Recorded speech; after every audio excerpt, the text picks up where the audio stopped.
Welcome back then to Downing Street, and what an afternoon it's been here. Earlier, just after 1:30, Liz Truss resigned as Prime Minister after just 44 days in office. She said she recognised that she could not deliver on her mandate. I came into office at a time of great economic and international instability. Families and businesses were worried about how to pay their bills. Putin's illegal war in Ukraine threatens the security of our whole continent, and our country has been held back for too long by low economic growth. I was elected by the Conservative Party with a mandate to change this. We delivered on energy bills and on cutting national insurance. And we set out a vision for a low-tax, high-growth economy that would take advantage of the freedoms of Brexit. I recognise, though, given the situation, I cannot deliver the mandate on which I was elected by the Conservative Party. I have therefore spoken to His Majesty the King to notify him that I am resigning as leader of the Conservative Party. This morning I met the chairman of the 1922 committee, Sir Graham Brady. We've agreed that there will be a leadership election to be completed within the next week. This will ensure that we remain on a path to deliver our fiscal plans and maintain our country's economic stability and national security. I will remain as Prime Minister until a successor has been chosen. Thank you. Well, the chair of the 1922 committee confirmed earlier this afternoon that a new Prime Minister will be decided by next Friday, and he outlined how the year-long leadership I think he outlined how the process is going to take place. He announced effectively that nominations for the race to be the next Prime Minister would have to be in by Monday. That will close at 2 p.m. on Monday. Candidates will need at least 100 nominations from MPs to meet the threshold. If there is more than one candidate that meets the requirements, an online vote for Conservative Party members will then open. All stages of the leadership election will be concluded by Friday, the 28th of October. Here is what Sir Graham Brady said in a statement outside Parliament, and a warning: these pictures do contain flash photography throughout. I've met with the board of the Conservative Party and the executive of the 1922 committee. We've agreed the process. As I indicated earlier, it will conclude by Friday the 28th of October. The process for the parliamentary stages of the contest will begin now. Nominations are now open. Will close at 2 o'clock on Monday. Candidates will be expected to have at least 100 colleagues nominating them. Nominations can be accepted either by signature or by email. We will then go on to conduct whatever ballots are necessary during the course of Monday.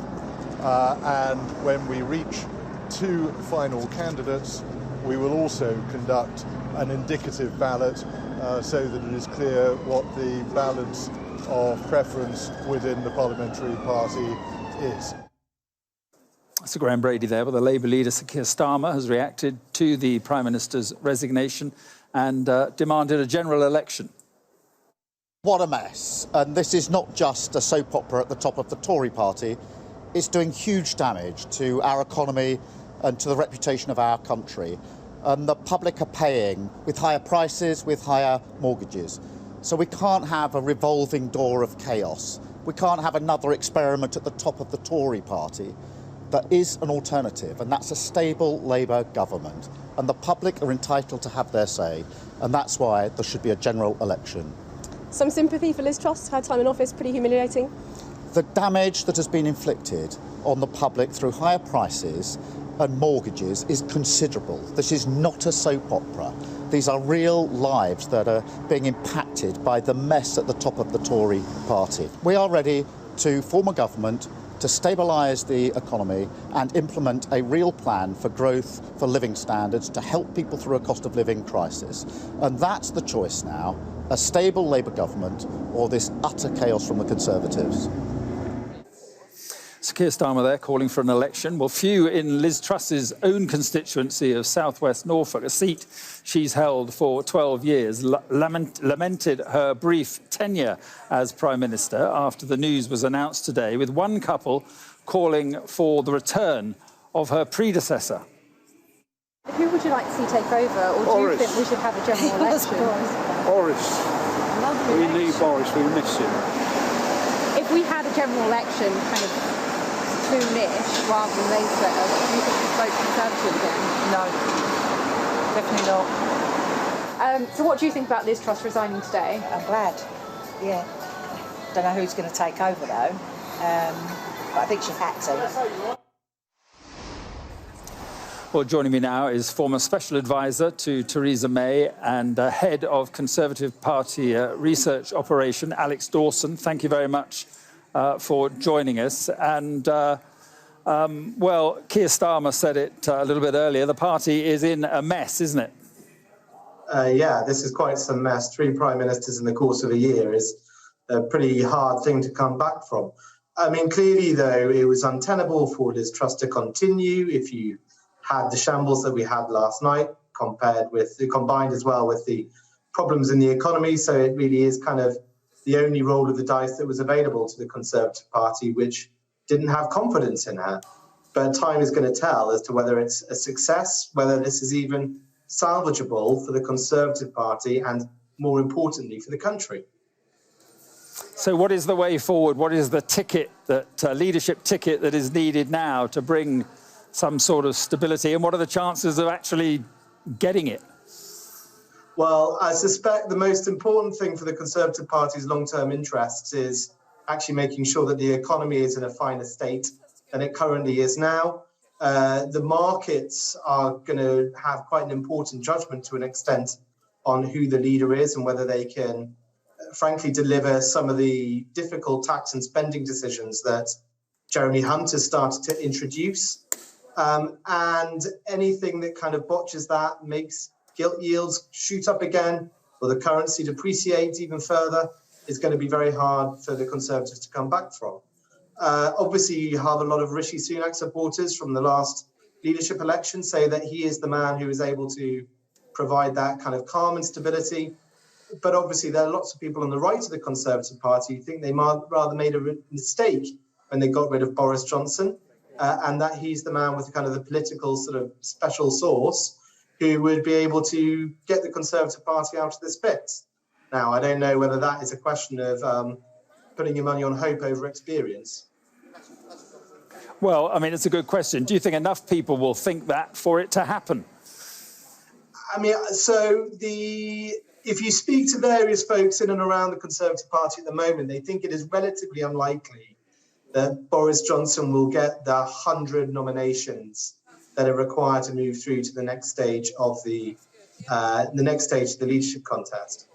However, that being said, people don't get rich from betting against Boris Johnson too often, and I think where there's a will, there's a way, and I suspect he may well have that ability to do it. And I think if it does get through to the membership vote, I think it's highly likely that he succeeds. So really, the choice is in the hands of the MPs to see whether they can, for those who are opposed to Boris Johnson, keep him off the ballot.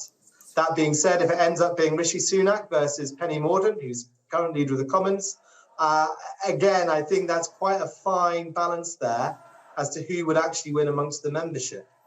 Recent polling suggested Rishi Sunak would win 60% of the members against Liz Truss had the election been run again, which in a strange way doesn't sound that encouraging if you're Rishi Sunak, considering the chaos that we've had over the last couple of weeks. And just finally and briefly, Alex, if you could, these calls from the various opposition parties for a general election, I assume the Tories are not going to concede that. Turkeys don't vote for Christmas, Mark. OK, that was brief. Alex, and to the point, I should say. Alex, thank you very much indeed.